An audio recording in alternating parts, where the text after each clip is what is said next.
have some points that I want to talk about. I will tell a bit what I do. I worked for a long time in IT. At the moment, I'm tech lead. Could be also a different function, but that's what it is now. And that covers most of the things I know I do. And the fact that I'm long in IT means also that I did a lot of things. I did a lot of programming languages, learned more to distill what is handy, what is makes it life easier for you. And a part of being tech lead is also telling to helping the junior programmers, but also the senior programmers. They also need help. And the fact that you have done university doesn't mean that you already understand what's practical programming. There are also things that you have to learn in practice. And also things like cloud are different. Things like operating system knowledge helps you a few things. So there are things that not really straight away are connected to programming or in that sense, but it makes the whole IT tick in a way. So that's the thing that I all have knowledge. So pick my brain if you want to know something about it. A few things I put in a text thing to say. I see problems with those things more often. So talk about a bit so you get an idea of what is meant with it, where it is coming from. Some things are historically more created in a way. For example, name convention. Before that was not done and everyone did something. But if you start to work in groups, then it becomes a thing. But one of the points is for naming conventions. Other one, if I do a code review and I can recognize in how you use the language and the conventions that it is you, that's wrong, because that's not professional. I shouldn't recognize in the way you indent or use the language that I know that it's you. It should be one. It is a team, so it should be one, and it shouldn't be visible in the way things you use or do that I know, okay, it's you. That's wrong, because the quality of the code is that it is the same and not differently.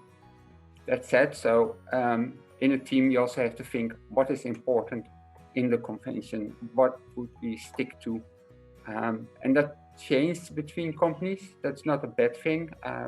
There are multiple reasons to do it differently or the same. That's more kind of liking, preference, and not really matters for the compiler. Doesn't care how you do it, but for people to read code, it is very important thing. I always say code should read like a novel. It should be clear. So the naming convention should be clear, easy to recognize what you are writing as code. So don't use one of the first professional codes I saw was using variable names with A to C and then AA and so on. So figuring out what the program really was doing was a challenge. I did, but it is quite, I heard that some people did it, and when I saw that kind of code, I really was amazed. Really, are you doing this? So naming convention is very important. It should be meaningful. That helps you to see what the code is doing, even in things like loops. Most of the time people use I or G or something, but actually look by looping over to see what a more better name would be, to see, okay, is this really clear if I use an I or one letter variable name, or should I use more a meaningful name? If you walk over a collection, then it also can say from, okay, index to something. That would be more meaningful than just the letter. So think about it. There are a lot of circumstances to think about it. It's also, if you do something with a case statements, what do you put in? What are you testing for? Think about that. That's all kind of things that have to do with naming convention, code quality. Code quality is also something that there is a lot of people that have an opinion about it. That's fine.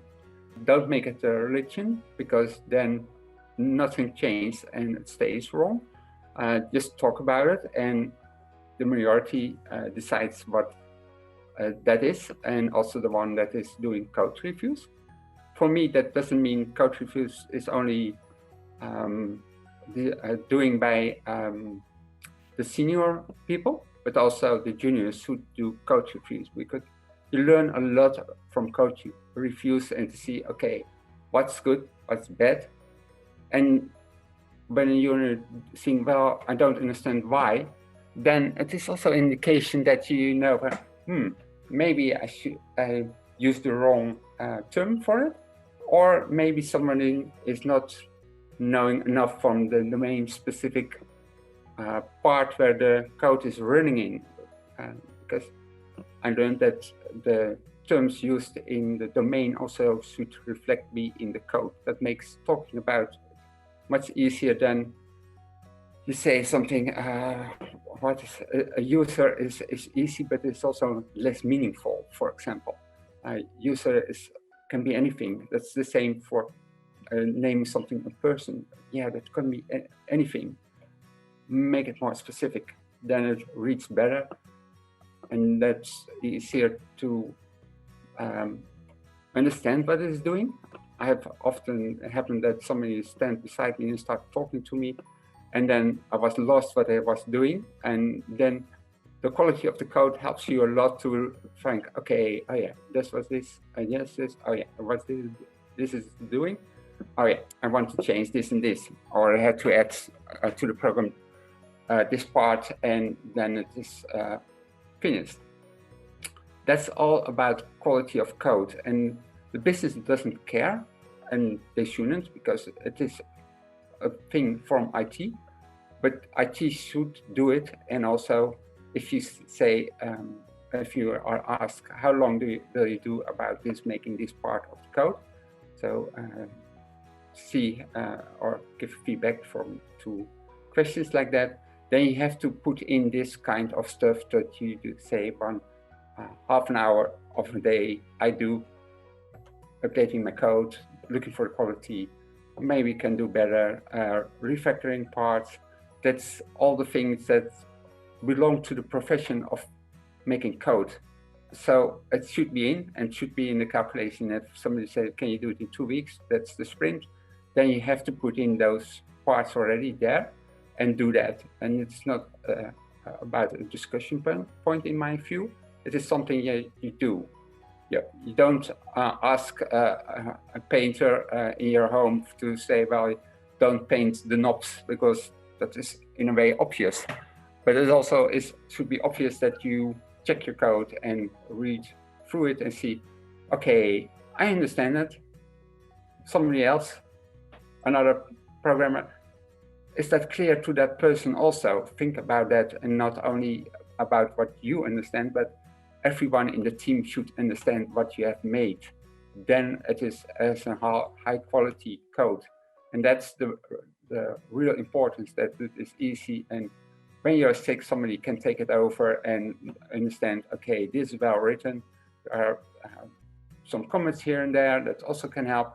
Don't put too much comment in it, because that's getting messy again. Looks at like nice with indentation, so that it's clear this part is doing this, this, and that. That's also help to read the code and make it more readable, like a novel. And then you have a good quality of code. And once in a while, go through it and see if with what you know now, and look to the code. Is it still this? Would you do it in the same way as it is written now? And if you think, oh, now I learned more, I update the code, because preferable, don't leave it like you found it, but make it better, the code. That's always the challenge. And that helps a lot to improve your quality of code. So that's things that are really important. But I also see refactoring is something that people most of the time not really understand why or how. And why is, if you have a bad piece of code, what we call it has a smell, then how do you figure out to change it that it becomes better? That's the importance of refactoring. And there are a lot of things, a lot of ways to improve that. Extracting a method is, for example, one. Renaming names so that it is more compliant with it does. But also extract code to a new class. So you expand from that part your base in code so that it becomes also better. And sometimes you think, oh, I see this, and I refactored that class, and it's much simpler, readable. And then you decide, does it really belong to this class, or should it be in a separate class or to another class that is already there? That makes it, in the total, improves the code better and better, but also makes it more stable, because stability is one of the key things, in my opinion, to go for. That prevents that you get a ring on Saturday in the evening, the whole system stops, and then you go, okay, now you have to work when you are doing some nice social things. Not my preferred reason to come out of bed or doing things. So stability helps to prevent that, and also have a nice vacation, because then nobody will ring you on your vacation and say, yeah, you made this and you're the only one that can solve this problem. That's a bad thing to hear. Everyone should be able to solve that part. That helps a lot, and that's the goal, to get a good quality of code in that sense also. And refactoring is one of the tools to reach good quality of code. And refactoring is also about changing the code, but never change how it works. Because the moment you change that, of course, unit tests should be in place to figure that out, that you change the behavior of the code. It is not about that. It is rearranging the code that it looks better, it works nicer, or the same part can be done easier, and then it should be like a substitution in, it should still do the same. So if you run the compiler, you see, okay, no errors, then probably you changed it in a nice way, so the code didn't change, didn't break at least the building process. But still, of course, the unit tests are needed to really guarantee that it is there and it works in the same way. And the whole thing makes it easy to read, and in that sense, it is better quality of code. So there are a lot of things that influence the code, and also it depends on languages. Some are more sketchy than other ones. One of those is, for example, JavaScript. Most people think, oh, that's easy, and really do an assessment for JavaScript programmer, and the real good ones know so much about things that can go wrong and are sketchy, and when you see them, how the heck does that has a bug? Because it is really not obvious. Instead of other programming language, it is a very strange language, JavaScript. It's not compliant to object-oriented languages, but also not to functional languages. It has its inheritance over functions.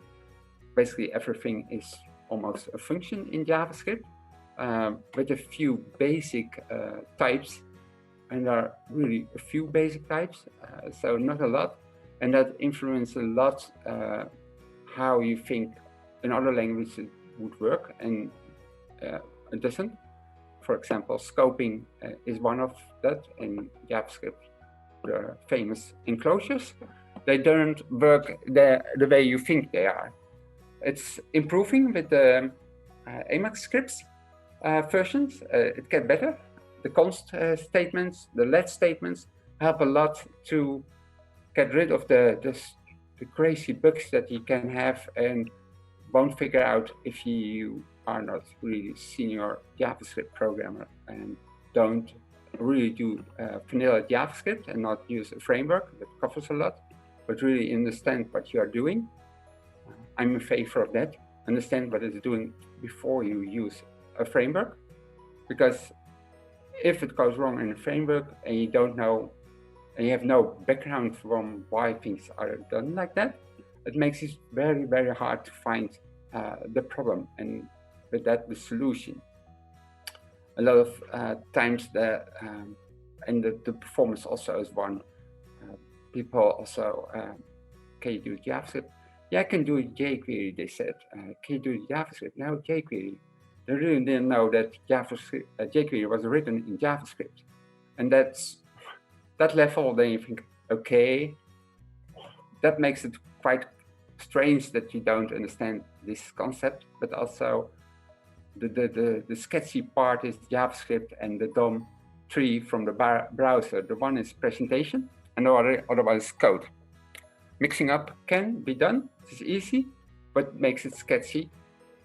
Always when you see presentation with code, that's already a bad smell in its own, because that's create messy concepts, difficult to refactor, very tight connections, and that's also what you still see in JavaScript, and it is very difficult to decouple that part. It can be done. That's the same if you make a click event handler, put it in code, not straight away in the HTML. You can do that, but that's wrong, because that takes away to make a unit test for it. So then you have to more test on a behavioral thing, and that is very difficult because devices have different screen size. Then it can fall out of your screen, and all those kind of things can happen. And so if you really automate that kind of manually testing, that is very sketchy to say, okay, I trust what the tests are doing and it is working. Take it out, take the handler out, put it somewhere in an other function that makes it private. The immediate execute functions are creating private options in a certain way, not completely in JavaScript, but that helps to isolate the use of your variables and don't get side effects on that variables. That's one of the easiest way in JavaScript to make a lot of mistakes and very difficult runtime errors to find out. There's also a lot of other things in JavaScript that makes it very difficult and very difficult to make overwrite good code. That's a nasty part. And so when people say, okay, it is easy, and find some examples and it runs, right, it runs, doesn't mean that it's good code. So please dive much deeper in JavaScript, find out what the basics is, how things, the comparison, for example, works, why the two equal signs is sketchy to use and gives you very strange answers if you use them.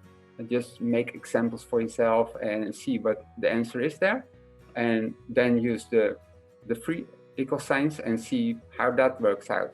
And that works more out like most programming languages. So use that. A TypeScript compiler will also tell you a lot about your JavaScript. So it is a good way to check your code, because the TypeScript compiler is kind of a lint function, but tells you a lot of things that are wrong. And if you put, I've done that with some code, and a lot of errors come out. And people say, yeah, it runs. Okay, that can be, but also there, if you open a website, open the developer console and see how much errors there are.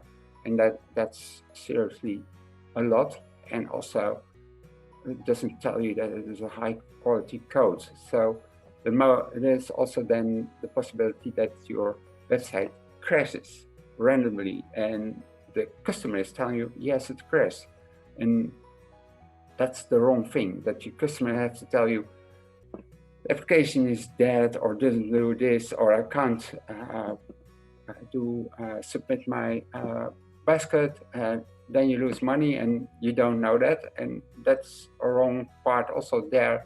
So please put a lot of effort to guarantee that you produce good quality JavaScript code, because that's a lot of things that are going wrong and it's not an easy language. So keep that in mind. You need to find a lot of information. There is a lot of information to find for JavaScript, but also do it and make examples to see what the outcome is, and then understand why it is like that. Scoping is and closures are one of the most difficult concepts in JavaScript, and nesting of scoping and how private then the parts are, a challenge, to say at least. And a lot of mistakes are made there. So that's a bit about JavaScript. Other more object-oriented languages have, of course, something like an interface. Interfaces are a way of doing multi-inheritance, but that is also a part where I see a lot of people have difficulties with, because they don't know why you should use and when you should use an interface. One of the things is that if you only make an interface and only do it for one class, then probably that interface is meaningless, because if you don't use it in other parts, then it doesn't have a more generic use of it. So that's the wrong moment to introduce an interface. I understand people do it that because then some mocking frameworks will work and they need interfaces, otherwise they don't. So that can, but still think about it. If you don't reuse an interface, why should you introduce one? It is just another piece of code that needs maintenance and all those kind of things. And if nobody understands why it is there, then it doesn't add anything to your code base. So think about when to use interfaces, why they are there. They're kind of lightweight. You could say it is a lightweight class. That's certainly an interpretation that can be useful, but don't overdo it. Be careful with it. It depends on the language also, if it knows the concept of interfaces. So that's also a thing. It can help you a lot, but also can help you quite easily down the drain in the wrong directions. A bit about source control. That's also something where I see a lot, is when should I submit code? At least when it builds, because that's the first step. Otherwise you break at least the smoking testing and all those kind of things. So start with, it should build. All the parts that needed to build should be in the control, a version control, and not something that is on your computer. So submit and take it out in a different place and then see if it works is a solution, to see if you put everything in source control and not forget something. And the smoking test also only extract from version control what is needed and nothing more. So if it is not there, it won't build. So that's important thing. And it is also helping you, source control, to as a reminder. And also it is easy to wipe out code, and if you need it later, then you can take it back. If you close your environment, then it's gone. So the other previous states of that code are also gone. So it helps you to see, okay, I made change like this and this, and at some point you discover something disappeared.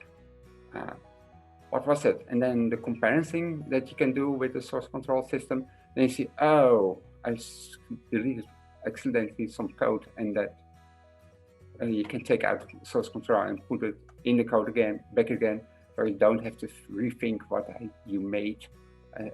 It saves you time in that sense. So that helps a lot, but really it should build preferable. Also, the unit test should say all true and not say false. So then it is time to submit and not wait to have a very long list of classes or files that should be submitted and should be resolved, because that also one of your teammates will then enter, okay, for this work like this and this, and you submit and you break in a way a lot of things, and also a lot of redoing code that should be complied because you submit something. So small pieces is really small contained pieces submit always to a control system. That helps also when your computer breaks down on your laptop. You can take it all out of source control and start again. And what is locally on your system and your disk is broke, then it's gone. So on time, small pieces, and it should build, of course, that's the basic, but I won't pay a dime to all the people that don't do it, because they're very poor. And of course, unit test should also work, and that's an option to say for, you have two ways of doing it. One is test-driven development, another is behavioral-driven development. For both are ways to say, or are things to in front of to say, from, okay, this good or not. That's something you have to decide, the team and the company, from, okay, we want to work like this. So that's more a senior thing to decide. They have experience with both things. There are things in front or to do, or also argumentation not to do it. Not really to not doing unit tests. That's not, there's no reason not to do it, because it helps you a lot. Also gives you confidence in your code. You know that it is working. If you have doubts, you rerun the test and you know, okay, yes, still all works. Though the bug that I have now, or doesn't work, the code doesn't work, is something different than this one. So you don't have to check all your codes and see, okay, what is it, what goes wrong. So that gives you confidence, and it is an important reason to make unit tests. And test-driven development is also, you have to think upfront about the test. So instead of what we call straight away running because you are enthusiastic about making code, you have to think a few moments before you start, then the code is already probably improved. So, and the test helps with that. The behavioral part is more about what kind of test you write. And I always say, when in doubt or people have questions about it, you have to write the tests that guarantee the business requirements. Those you really need a unit test, because that's something what the customer wants and want to use, and that part has to work at least. That's the main thing, and don't make unit tests for checking of 1 + 1 is 2. That's quite stupid, and then you get a lot of tests in that sense, and nobody is looking to it because they don't believe this the unit test, and say, well, okay, don't care and don't take responsibility. And it is part of your craftsmanship to take that responsibility and keep it up to date. And when you see a test that is not working, it is your responsibility to fix that, and not silently close the code and say, okay, I didn't see it, because that's only is also in yourself or for yourself is that wrong, because if everyone does that, somebody also always the cleaner in that sense, and has to clean up all the mess that is created by other people. And at a certain point, then that person get annoyed with it and say, well, I find a new company, why? And then you still have to do it. And because one person did it, then a lot of knowledge walks out of the company. But in general with that person. So there are a lot of reasons to do that, and you can learn a lot from unit testing, because you have to think, how do you can unit test? And if you can't make a unit test for the code you made, then probably the code is wrong, or the code is wrong, because that's too complex and you can't write a unit test. Then you have to simplify the code more and rearrange it so that it is possible to test. If you get code that is already written and there's no unit test for it, think about it, and that helps you also understand the old code, how it works and what it is doing, so you can understand what it is doing. That's a way of working through existing code, and that can be quite messy. I've seen messy code, but that helps you to figure out, okay, this is what it's doing, and okay, it is doing what I think it does. So it confirms to you what you're thinking. So in that sense, also you learn to better understand what people are making, because still a lot of the time you get code in front of you that has no documentation and is code, and then you have to learn to read code and say, okay, I think it is doing this and this and that. And someone say, yeah, but there's some nasty bug in it. Then also unit test helps you to make it more understandable from, okay, this works, all this unit test works.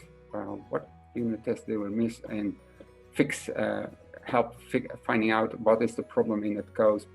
And then you can fix it, because if the unit test is running, then you know the code is doing what it should do. So in that sense, a lot of things help there. Logging information that's also a thing. What I see is in a switch status, for example, and the default has a logging statement. This is wrong, but I don't know what the input was basically saying. And it's printed to console. That's always nice. But if it is running in the cloud, that console doesn't exist. So that information goes nowhere. And that also is, it should help, that information, but it is going nowhere, really going nowhere. So that helps to create code that is also not maintainable, but it is maybe crashing, and somebody forgot something and nobody knows why, and in the end it crashes. So if you log to a system that is viewable, so that can be to a queue, it can be something in Elasticsearch, but something like that, write it to that, because then you can see, okay, did it happen more? Is it the first time? What's the reason? And put good information in there, because a stack trace is not really the thing for you, like, okay, that's clear what is going wrong. It can help if you are familiar with a lot of stack traces. I can read them, so I see, okay, this is what the problem is. But a lot of people, it's quite daunting to go through it. So if you made submit still or save to a system, the logging information, the stack trace is certainly helpful, but also put some information that you know, that is important to know, because where it happens, but also add extra information for telling, oh, this is something, oh, somebody forgot to add a case to a switch, for example, or an exception was handled silently, but you want to know why that exception happens, because silently killing exceptions is quite a terrible thing to do in code also, because then you create code driven by exceptions. That's a very sorry state of, or lead to a very sorry state of performance of your code, because exceptions result in content switching. Content switching is that your code is parked to disk and is retrieved from disk. So figure out that it's not the fastest way for your code, because then the operation thinking, okay, something happens and I swap it out, and when I know what to do, I swap it in. So that can really influence your performance of your code. So exceptions need a lot of detail, and also rethrowing can be done. sometimes it's necessary. In between, maybe you should also think about, should I log this point? If you wrap it wrongly in a new exceptions, then you lose information, and that can be very important information to figure out what your problems are there. So really be sharp about exception handling. And also the final is for a reason there. So if you make a database connection and something happens and the exception comes, then you want to close that database connection, because otherwise you have leaking of memory. So there are a lot of things that the final is also a thing to figure out, what should I do, and also what happens that you have the connection and you're in the final and that whole was in that scope and the variable is empty. So if you call a close on that, that will give a new exception, and so you can go on and on. So make it sure that it is scoped correctly, and helps you to create other errors, because it's easy to do. And all those errors are runtime. The compiler, most of the time, depending on the language, doesn't help you. Functional language do that more for you, but otherwise it is just one mess. So think really why the exception is there, what you should do with that information at that moment, and make a good decision. And if the code can't run any further, stop with the program with a clear message: this has happened, I stop. There's nothing wrong with it, because that gives the opportunity to find what is wrong, how to deal with it. Was it not in the requirements? What was the reason that this was a stopping event in the form of an exception? So that's also things that are really important in your code, and the quality of code indirectly is also depending on that, and knowing that that is what you should do. So one of the points that is I've seen did questions about code or interviews. I've interviews, and they ask for that kind of stuff, and they give you the code and say what happens, or actually what doesn't happen. So also, if you want to do an interview, be aware exceptions can be asked if you really understand what is happening and what you should do with that part. So that is another thing. Then one of the last is the design patterns.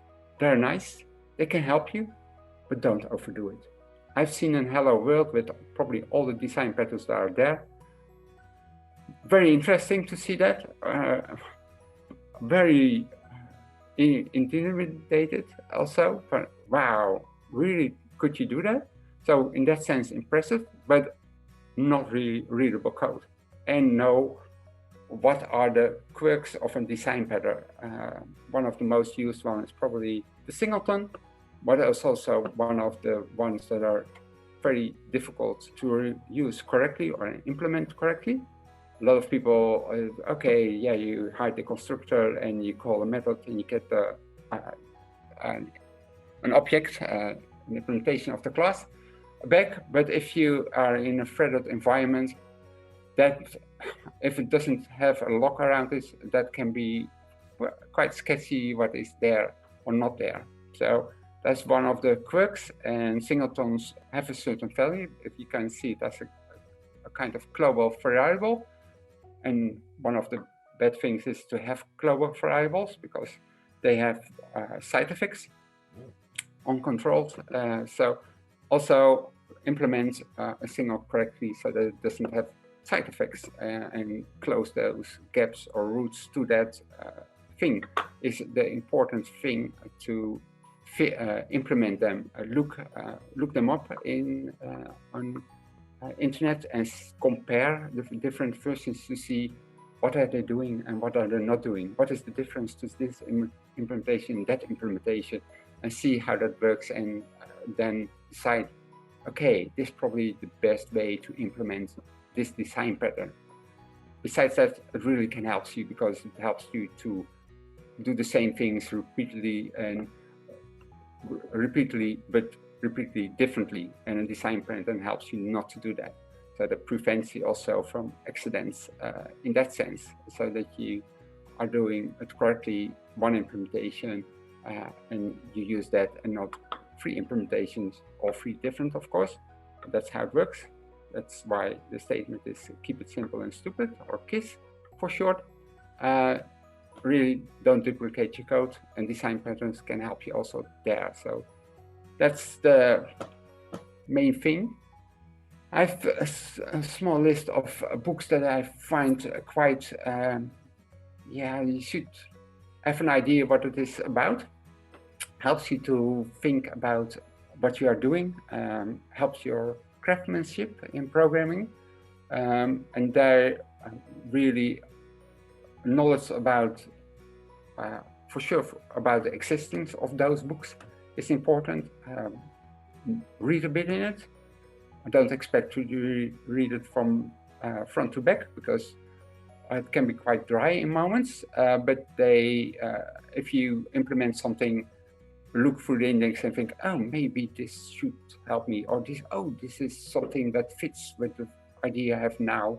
So there are nice books, and they can help you a lot to make better code and understanding also code. So that's what's it for me.